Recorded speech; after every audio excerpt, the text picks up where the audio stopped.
I'm going to teach you sharps and flats, and that is how you include every other note, including the black ones. So a great way to start to remember this one. Sharps, this from your C to your D is a whole tone, all right? Because you have a note in the middle, which would be a half tone or a semitone. This is a whole step going from C to D, and D to E is a whole step. Your sharps and your flats are going to move by half step, because we can't forget about our halves. We're going to have to go step, half. You can't jump without including all the other notes. So our sharps are going to move a half step to your right, and our flats are going to move a half step to your left. That's always a great way to remember it. We all know rights and lefts. Rights are going to be sharp, lefts are going to be flat. So if we're looking at a note like D, which is in between two black notes, if we want to go sharp, we're not going to go to E, right? Because now we're on E, which is its own note.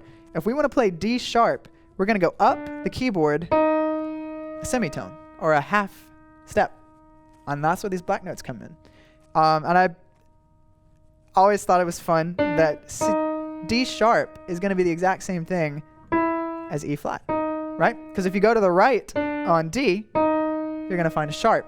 But if you're on E and you go to the left, you're going to find a flat. It is the same note. It has two names. You pick your favorite. Sharps, flats, depending on the motion we're going to go in is what we'll call it. So sharps and flats, they usually have two names. This is a fun kind of trick question. If you're on E, I tell you to play an E sharp, what are you going to do?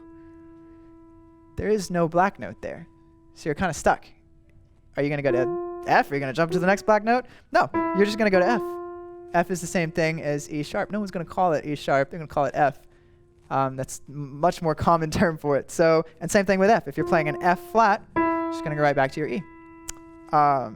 So C, C sharp, D, D sharp, E, F, F sharp, G, G sharp, A sharp, B, and C.